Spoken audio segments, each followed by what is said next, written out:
Welcome to another Crypto Frog stream. We're going to talk about FTX and the Sam Bankman-Fried theory. One of the best articles / pieces of information I've read about the entire thing thus far.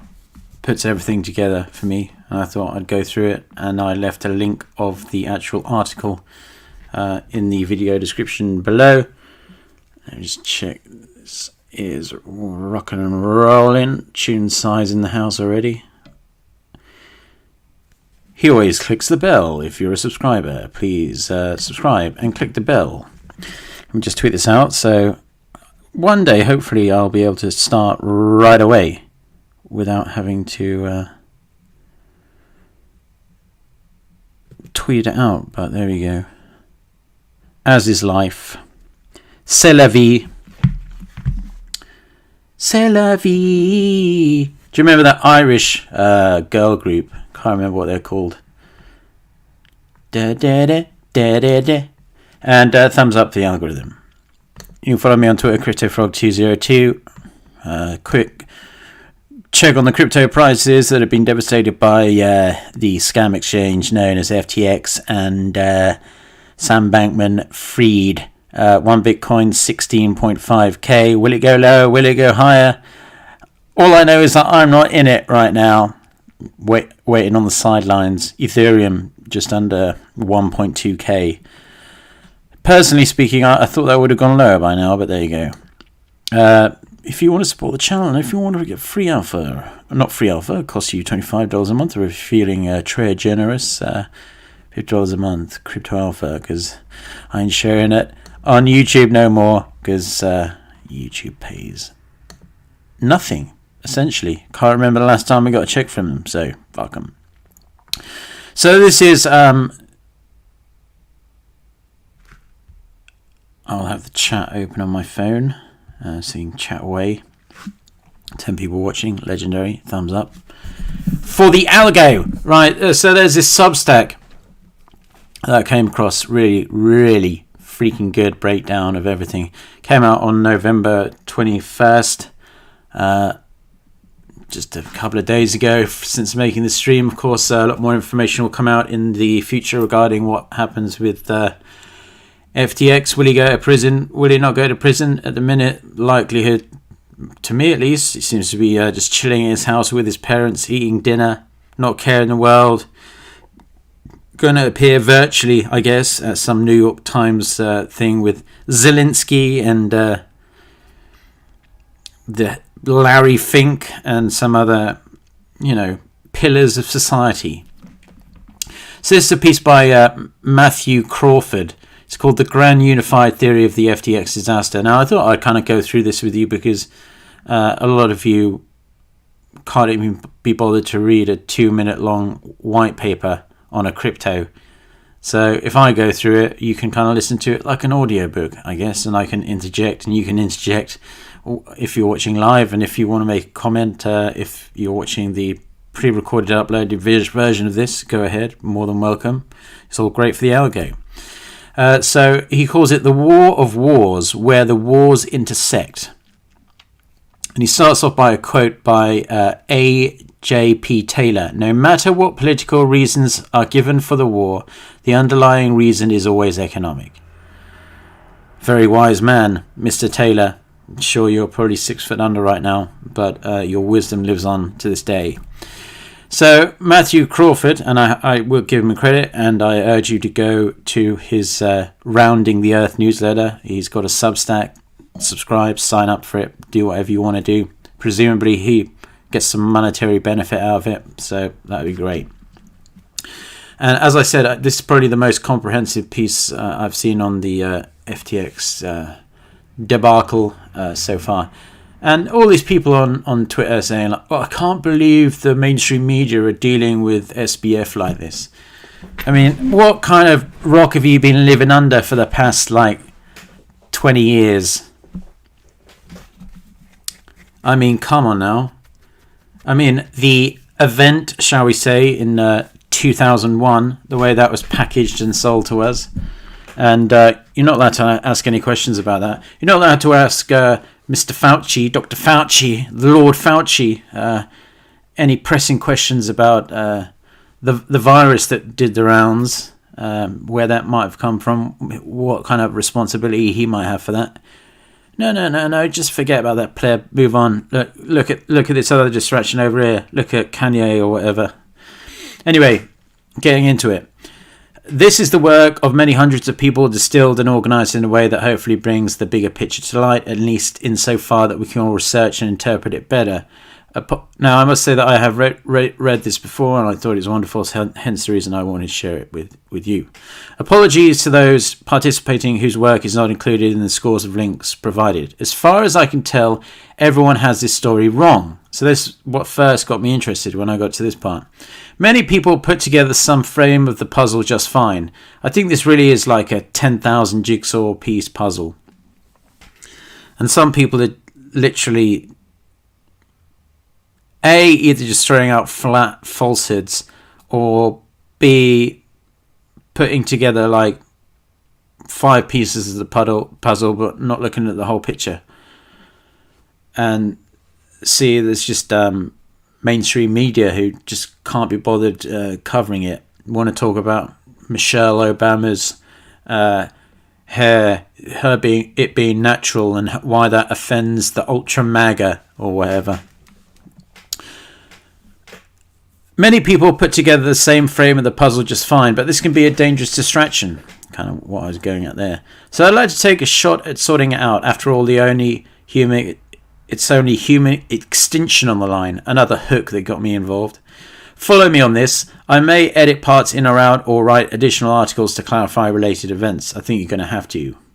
So this every day something else is emerging about this story. TLDR. You may want to break this up into 2 or 3 reading sessions. We're going to do my best to go through the whole thing right now. This is by far the longest article I've written. It has to be. And it won't be the tightest or best edited. But it's the most important one to date, so I don't want to hold back. My apologies. The FTX Alameda tale is a prime example of my true motivation for writing at Rounding the Earth, and the reason why I have to fragment the focus. These different threads of war are absolutely necessary for understanding the bigger picture. The goal is always to lay out lessons embedded in the articles that might help more people open their eyes. Open your eyes, ladies and gentlemen, to the specifics, and subscribe, of what is taking place, and therefore be able to do something about it. This is a moment when it should become clear why I've been doing what I've been doing. The stakes are pretty high. Yeah, that's a bit of an understatement. I don't know why I had pretty high. I'd say high. This is a historical battle in the larger World War E. And it isn't just about some bloke losing $800 in FTX. There is no simple preview, but here are some topics we hit. FTX and its companion trading / investment scam, Alameda Research, have collapsed in what appears to be a leveraged Ponzi-esque scheme that poisoned many other businesses in the crypto finance ecosystem. This isn't actually the right story, and I'm here to clarify. FTX was likely one of the several available attempts by the globalist elite, erring into Alex Jones territory here. Channel termination in 3, 2. To establish the intended new global financial network and currency. I've always suspected this is kind of the point of it. A second attempt to control digital currencies is likely planned to take place through the regulatory system using FTX as the excuse. I very much see that potentially being a possibility. The flood of information about the first point may seem obscure to the second, third and other points. The pandemic is... Oh, I've got to be careful. The virus that's been doing the rounds is the fog of war intended to create the opportunity to obscure the activities behind this plan. So he thinks the whole... the old V and the old... get the shot, you pleb, is... actually less of a bigger story than what this FTX is unfolding, like Pandora's box is being opened right now. This plan connects a lot of stories, including the activities of Mr. William Gates of Microsoft fame and buying half of America's rural land for some reason. And Mr. J. Ep, did he really do it?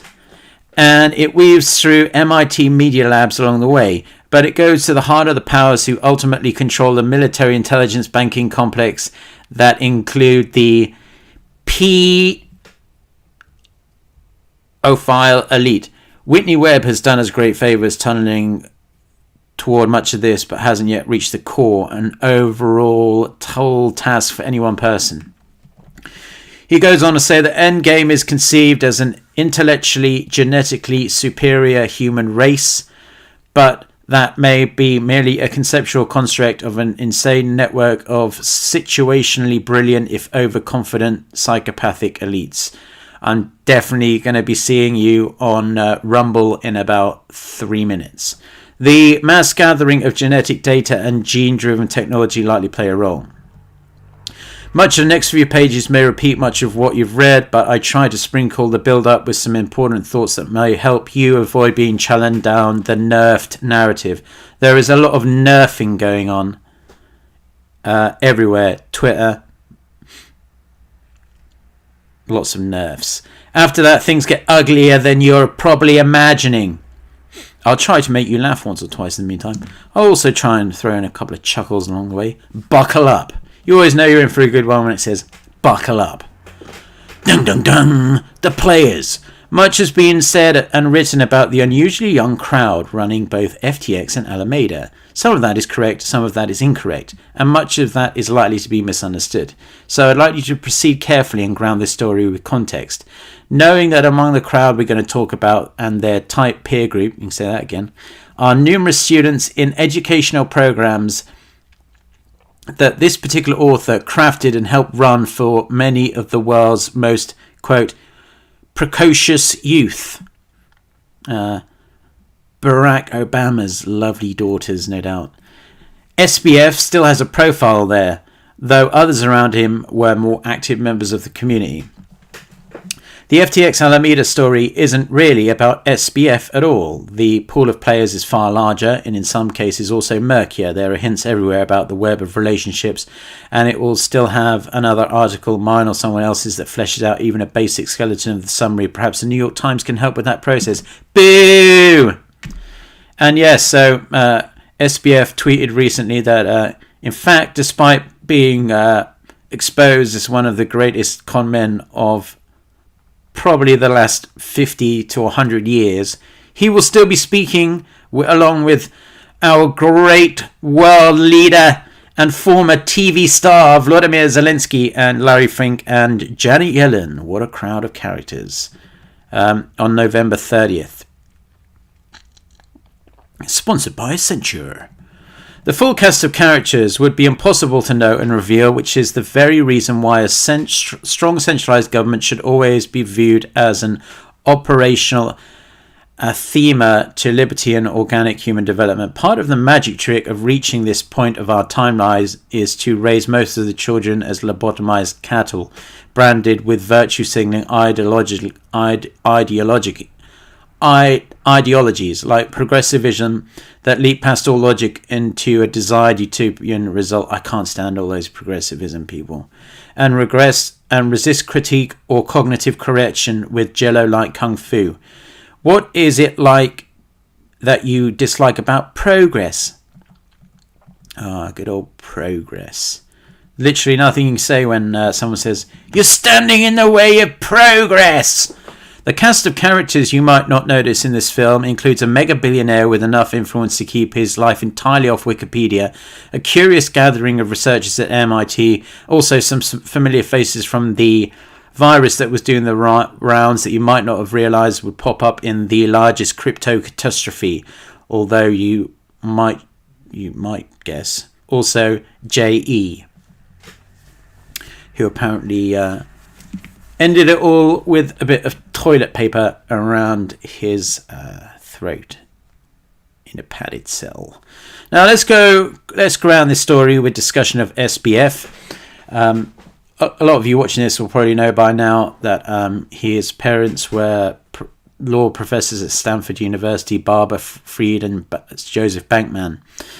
And perhaps it's appropriate in an age in which successful 30-year-olds often appear as grown-up children. Of course, that was kind of like the thing he was going for. Literally dressing like a 12-year-old boy with his crazy hair. Like rejuvenated extensions of parental will, arrested in development. If ever there was someone who looked like he was arrested in development, it's SBF. Potentially capable of carrying out their parents' whimsical dreams of glory. Among other things, SBF's parents are known as compliance lawyers who work on tax theory and policy. It is interesting that such works get signalled as government-friendly, given that their son became the largest player in the new currency market, largely decoupled from government finance. If any of this sounds like a scathing rebuke of parenthood among the cognitive elite American Mandarin class, imagine that I toned that down several notches for public consumption. Shit. Yes, among many of my clients' families, there were plenty of these, and 90% of the headaches came from just 2% of the parents. What I've gathered talking to people who've been around SBFs superficially or closely, none of whom want to reveal their names because they don't want to get concrete rain boots and thrown in a canal, aka Hillaried, is that he's a spoiled, sadistic, hedonistic, ruthlessly dishonest bully of a man-child. Oh! Burn! Love it. But if you want indisputable facts, he was a high school math camper who graduated from MIT with an undergraduate degree in physics in 2014, went to work for Jane Street Capital. Then 3 years or so there, he moved back to California. Then he attached himself to the Center for Effective Altruism, EA. EA Sports, it's in the game. If you're not familiar with EA, you can read through the material on the website before realizing it's more than that. It's just one more geek cult that young intellectuals of arrested development yearn for a return to the deep dorm room conversation by providing them with a largely pre-baked, socially acceptable set of virtue signals that can conveniently span a full narcissistic mask. Boom! And like most cults, it seeks that out for what its target audience aspires with simultaneously demeaning journey. Hey, feckless white boy, this is the path to socializing with pretty women. Don't know about pretty women. Ever wonder why the pickup artist community focuses its sales force on Bay Area nerds? Blah, blah, blah. I don't know if I'm fairly painting by colours the SBF portrait just yet. After all, what I think he recognised with EA, effective altruism, is the psychological toolkit of the woke era. A pseudo-philosophy that absolves the power-hungry of their lack of ability or interest in connecting with a or the human community, aka Mark Zuckerberg. All you have to do is look at the artfully articulate the woke utopia as your core set of values and promise to give away all your money, like was it the Amazon guy did the other day, and no one will bother you about anything you do. Dispensing with the need for human connection might have just the ends justify the means, essentially. SBF quickly quit his brief job at the Center for Effective Altruism and established his own crypto trading firm, Alameda Research, in 2017. Then people started investing with these characters. And so the second central player in the story is Caroline Ellison, this person here, another former Jane Street trader whom SBF brought in to help run Alameda. He is SBF's ex-girlfriend, though it's oddly difficult to find a picture of them in the same place, which is also very true. Caroline is also a central figure because her father, Glenn, is a professor of economics and department head at MIT. Usually ranked the world's top school for economics. Funny that. During my years as an educator, I helped author some of the events in which she participated, so I'm aware of her exceptional math abilities. How many high school kids with blush cheeks know what it means to apply representation theory to particular polynomial fields? 3 decades ago, you could replace high school kids with undergraduate math majors and the answer wouldn't be all that difficult. What I understand less is how she wound up among the particular corrupt clique of power players. Blah, blah, blah, quoting Forbes. I learn more from this about society that calls a professor asking for withdrawal of an endorsement of a relatively objective skill than I do about Caroline. But perhaps what there is to know is a product of that environment. Who really remains sane enough to make all the best decisions around such insane people? No wonder so many of the whiz kids are reaching for the EA cult and calling it a day on the moral growth front. Say that again. Others are writing about the orgies among the FTX Alameda circle. We could skip the examinations of everyone's sex lives, but for the purpose of this story, Caroline's public commentary does uniquely add to the data pool. Through her, we hear that the FTX penthouse in the Bahamas was a polyamorous community where she came to believe in the imperial Chinese harem model. None of this non-hierarchical bullshit. Everyone should have a ranking of their partners. People should know where they fall on the ranking, and there should be a vicious power struggle for the higher ranks. Really, is this the product of some form of insidious abuse that we haven't yet fully described as a culture? Blah, blah, blah, blah.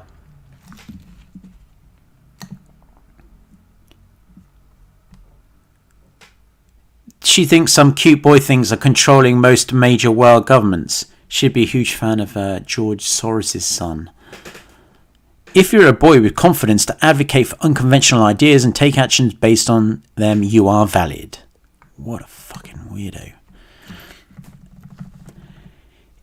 Is this a fully mature CEO of multi-billion-dollar quant something or other crypto Ponzi centerpiece, or the sexualized 12-year-old daughter of one of the world's most powerful university professors? It really looks like Peter Pan's Lost Boys had a little girl tag along, somewhat heterosexualizing the adventure. What could possibly result in such arrested development among one vector dimension? I'll leave you to ponder that while we move forward. There is much that looks cartoonish on the surface. The phrase controlling the most major world government sounds quite hyperbolic until you have widened your scope of players in the story.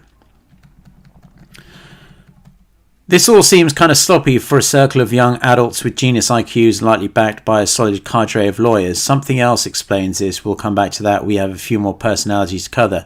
Sam Trabecco, yet another math person, reputation as a gambler and a game player. Say that again. He started trading at some options firm, and he got to play poker quite a bit, and he got to know Caroline at Alameda back in August, and it seems that SBF had a solid grasp on the bigger picture developing between FTX and Alameda. Nashad is a former Facebook engineer. He and Gary Wang were described to this author as deep, quiet thinkers. Nashad and Gary seem unlikely to be among a mastermind in a circle, and one person I talked with wondered if they were prodded down an unstable path after being seduced into the project's low-confidence followers. Both have already jumped ship, leaving SPF and Caroline likely working with real adults to bail water.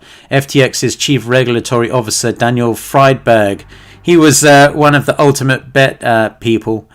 Crazy, where they were showing people's hold cards. This does not allay concerns anyone might have that FTX Alameda planned an illegal course from early on.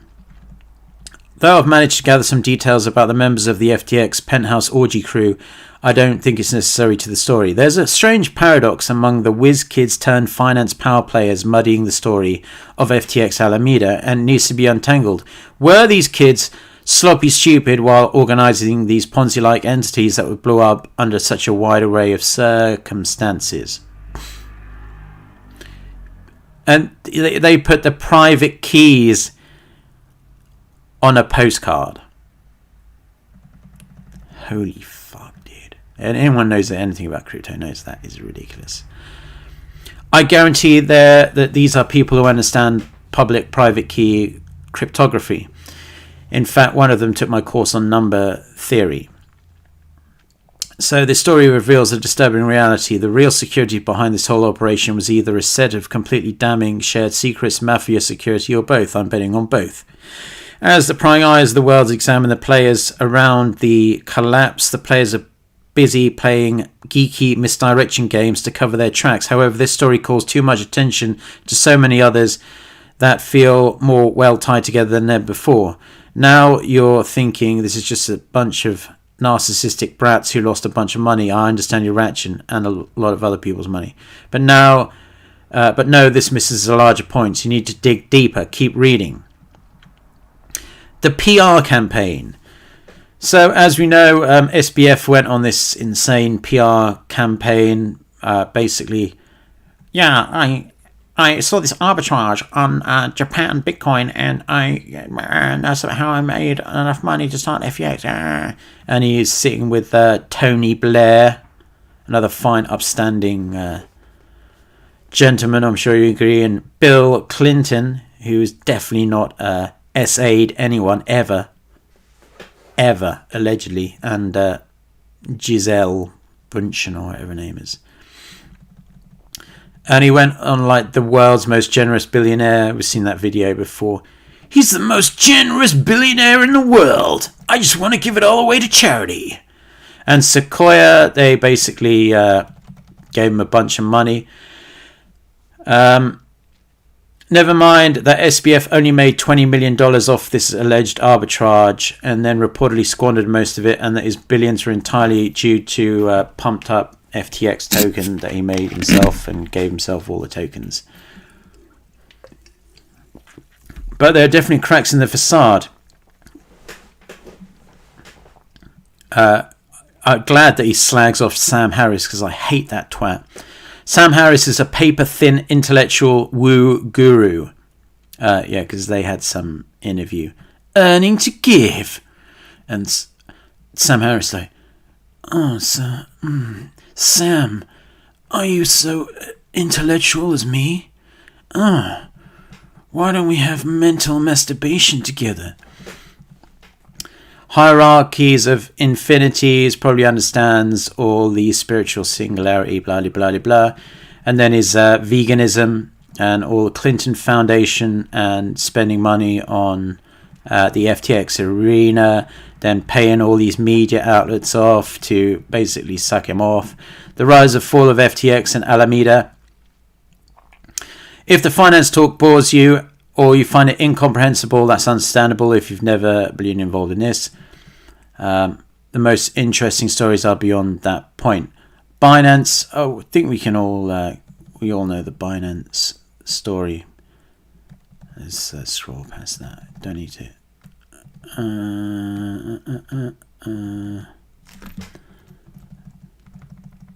Many on the internet have pointed to the images of amphetamines and other drugs designed to provide dopamine sitting on SBF's desk. You can see him squiggling constantly in his seat.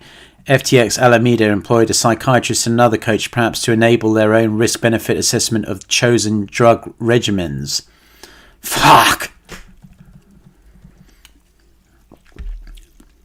And they got into DeFi and liquidity crunch. All came crumbling down. It all came crumbling down. SBF's lies. Establishing a new global financial order in one fell swoop. Might as well jump into it. I submit that it's highly likely that FTX Alameda's planned best hope was to establish a new global central digital bank. This would be the ultimate issuer of central bank digital currencies, CBDCs, though eventually the plural would not be needed under the then inevitable governance structure, such as the one being pushed on Australia. This is why SBF would be elevated above all other successful hedge fund managers and crypto entrepreneurs to share the stage with Bill Clinton and the CEO of BlackRock. He's still going on the stage, whether it's on video link with the CEO of BlackRock. Many financial engineers had a part in constructing the Death Star. What is a Death Star exactly?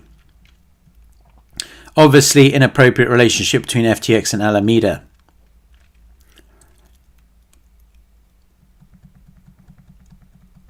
So basically, Sam Bankman-Fried, MIT graduate, Gary Gensler, head of SEC, former professor at MIT, Glenn Ellison, who was essentially like Gary Gensler's like a teacher or boss or whatever, and his daughter is Caroline Ellison, who is also banging SBF. Gensler is a journeyman insider. A former WizKid himself, Gensler made partner at Goldman Sachs at the age of 30, the youngest in history. At the time, he later served as Assistant Treasury Secretary for Financial Markets, blah. All prior to him becoming head of the SEC because of Sleepy Joe's election in 2020. And it's funny how FTX apparently launched like 3 days after Sleepy Joe was inaugurated. Speculation is mounting in the community that SEC Chairman Gary Gensler could have worked with FTX co-founder SBF to find legal loopholes the exchange could take advantage of. Gensler also senior advisory to Hillary Clinton. Ooh, be careful you don't fuck her off too much. Barbara Fried is also co-founder of Mind the Gap, Democrat fundraising Goliath. Clearly, this is not just SBF's story. It's globalist power players. So basically goes on about like making these central bank digital currencies, controlling politics. Gone through before how it's like a slush fund for the Democrats and Ukraine and the midterms, aid for Ukraine, all that kind of shit.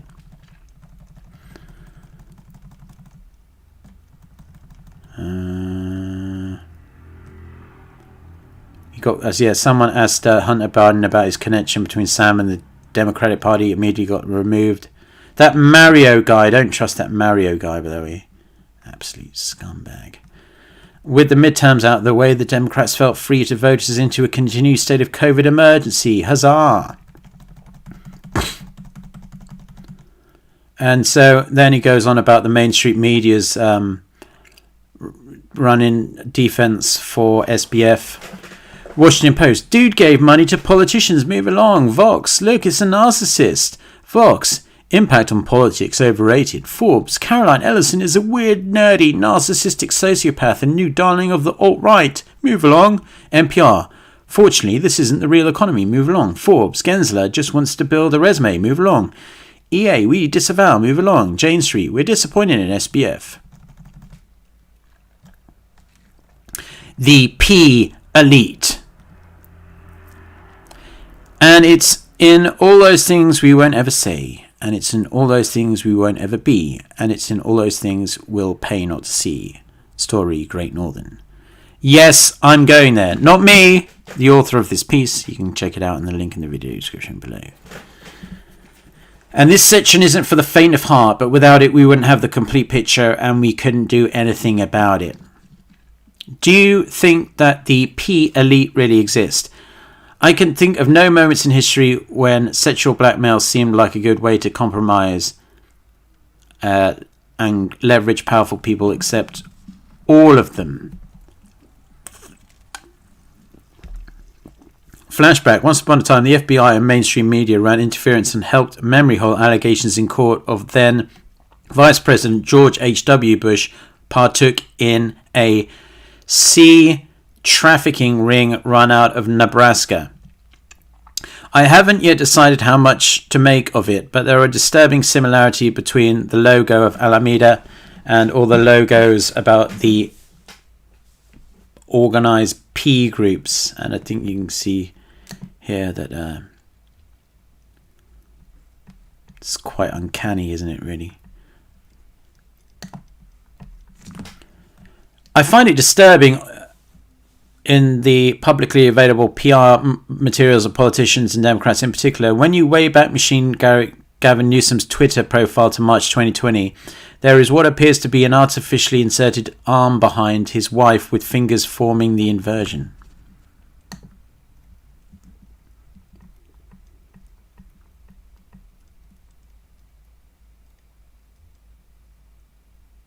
That is very bizarre, isn't it? I mean, could be nothing. Yeah, as you said, could be nothing. Don't let that ruin the rest of the article.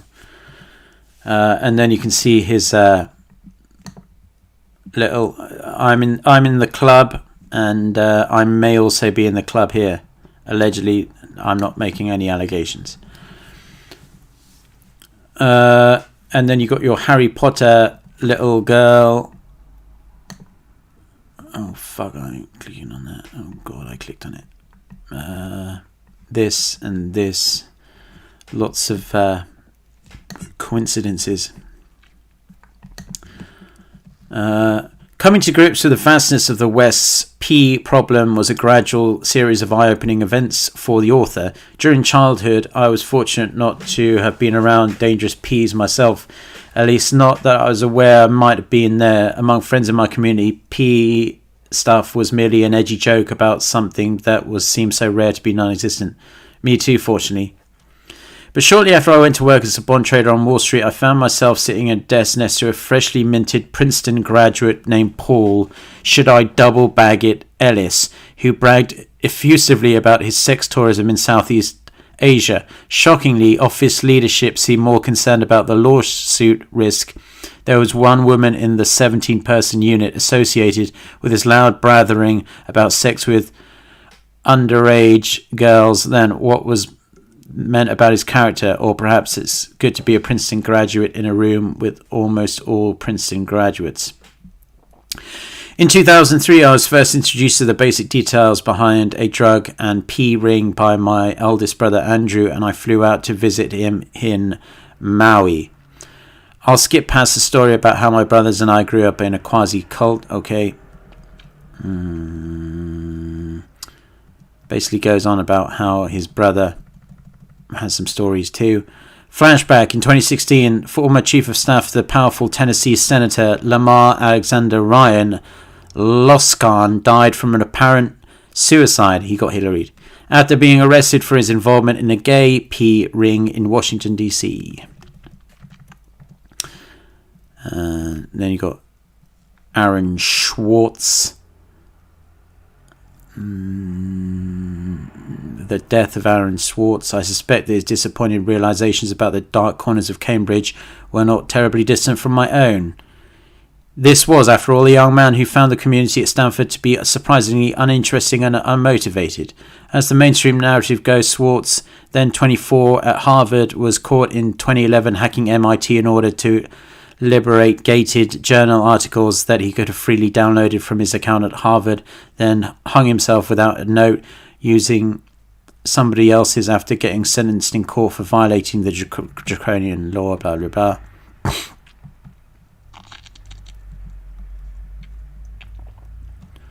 He goes on about like JE, and you can read all this. I better not read it out on YouTube. And there was also the crypto dude Nikolai Mushegian, who turned up dead just a hot minute before this FTX thing. Don't hold your breath for a further investigation into his death, which was ruled an accidental drowning due to his fearful tweets. Despite his fearful tweets. And then about the virus that was doing the rounds.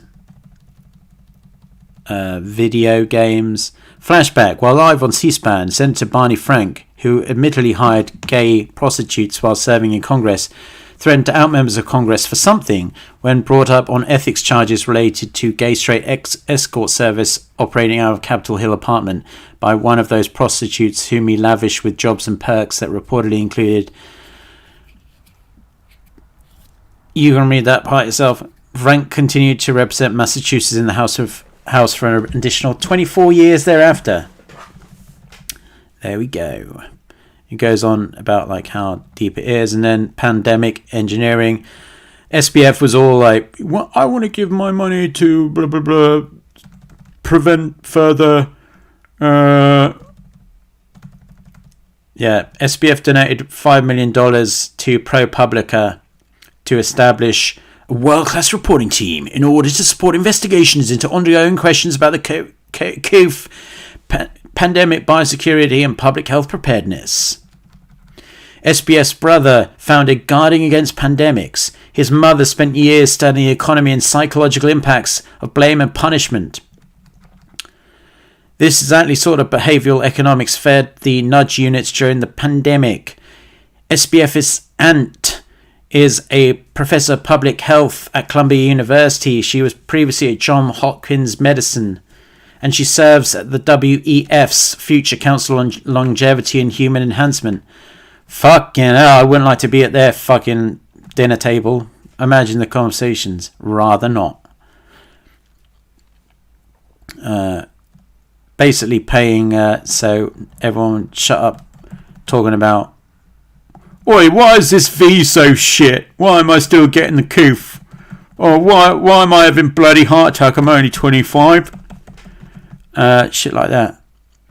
And repopulating the earth. We all know that they want to live on this planet with like 500 people. 500,000, I think is the number. Satoshi Nakamoto versus New World Order. I think this is why we need Bitcoin, just everything. Summary. Right, let's get into the summary. It's been going on for far too long. Under a pandemic-induced fog of war, the military banking complex may be enabling an elite P-class of blackmail agents, at least partially organized around MIT, to establish a global digital central bank to enslave the human race, cull populations and subject them to genetic information control. One additional thought worth thinking about is whether the seemingly related global events were at least somewhat telegraphed, and whether this is the reason power consolidation occurred in China, Russia and Saudi Arabia over the past few years. One way to retain national strength in the midst of fifth-generation warfare involving a constant stream of confusing signals is to line the ducks up in a row and move as a single unit. In all this, I make my best effort to make no mistake about where I mix fact and speculation, but understand that the conversations trying to unravel the bigger picture include the very real spectre of sexual blackmailing dominating global politics are being had among the world's cognitive elite and power players. They've been going on for years now. One must wonder how much of a role this plays in the unmistakable bunker buying trend among billionaires. Truly covering this story in detail would require a book, or more than likely a few. It is important for us to at least know the basics to know about more of it. We should be demanding an answer to the question, will they get away with it? Will they get away with it? Sam Bankman-Fried's lawyer Paul Weiss has dropped him as a client. Paul Weiss has decided not to shy away from difficult games or controversies, so this doesn't look good for SBF and co, despite how well the deck seems stacked in their favour. Keep a careful eye out for how the end game plays out. Will SBF and his closest associates be pawn sacrificed? I'm kind of 50-50 on this one.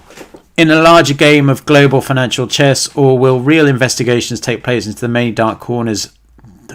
No. The public will be pushed to take the pawn and gloat.